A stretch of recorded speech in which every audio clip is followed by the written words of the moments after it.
Hello there everyone and welcome back guys. So today guys I want to share a video with you on how I'm going to be cleaning, conditioning and protecting the interior trim of a car. So the first step is obviously to clean the interior trim. It's one of the most important steps. Basically I use two cleaning chemicals. One of them is built Hambur Surfix HD APC. It's an all-purpose cleaner. I use it diluted of 1 to 40.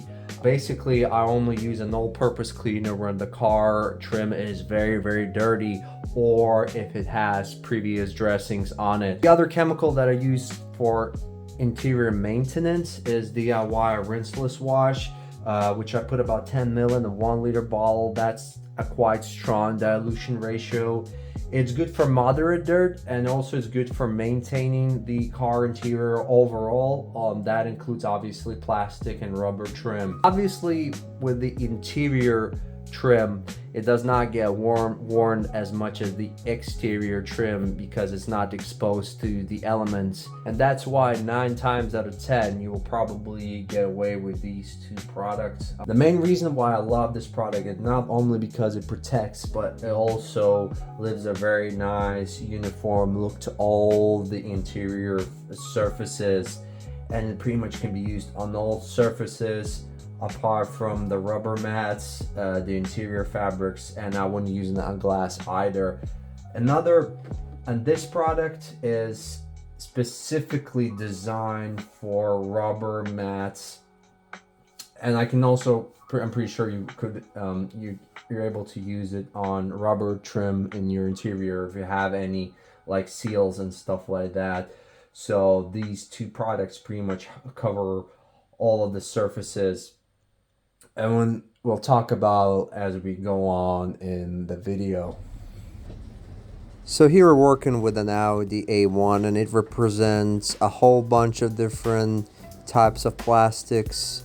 You got hard plastic, you got rubberized material covered over the plastic, and we have to be very careful what chemical we choose. We don't want a harsh chemical, we just want the chemical that would do the job right.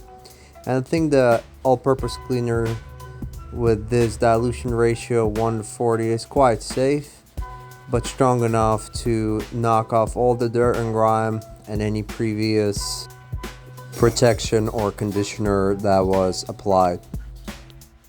I'm using a very delicate brush here. It really helps me with getting into all these nooks and crannies. Now for the rest of the trim pieces, I just use a microfiber cloth because these parts of the car aren't being touched that much as the ones that I've already cleaned here. So a microfiber cloth with a little bit of purpose cleaner on it will suffice, and the microfiber cloth is very gentle, especially over this coated part of the buttons and whatnot, which is very sensitive. Now I put the turtle wax inside job in this little spray bottle because I don't use a lot of it. You only need a very little of it, and I apply it in very small coats. On surfaces that are matte, I simply work it in. If there is a glossy surface like this trigger specifically, it will require me to kind of buff it out just to remove the haze. Also can be used on leather. So this product itself is like a quick detailer for the interior. There's a lot of these types of products out there. So basically we'll clean light dirt and grime. You can wipe down dust with it easily. However, if you have a very dirty surface, I would recommend using an APC or any other chemical of your choice. But mainly what this product is good for, it's conditioning and protection, which will last you up to a couple of weeks. The conditioning part means that it will restore some of the plastic trim if it's faded out or whatnot, and the glossy trim, it will also make it pop and shine. Protection part of it has UV resistance, and it also has some friction resistance and also resistance to dust, meaning that the dust will be less likely to accumulate. Now this is the final part of the video, and we're going to use the same chemical to clean the rubber floor mat. And we're also going to apply the Koch Chemie Gummy X, and this is a chemical that leaves a non-slip surface behind, and also it does condition the rubber mats very well. However, this driver's side rubber mat is a bit worn, so it didn't turn out very good in some places.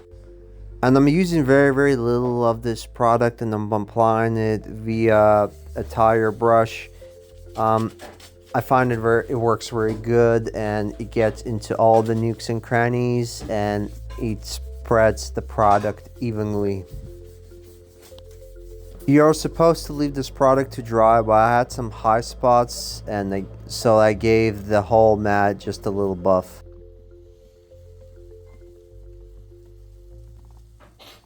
Thank you everyone for watching. Please like and subscribe, and I'll catch you in my next video.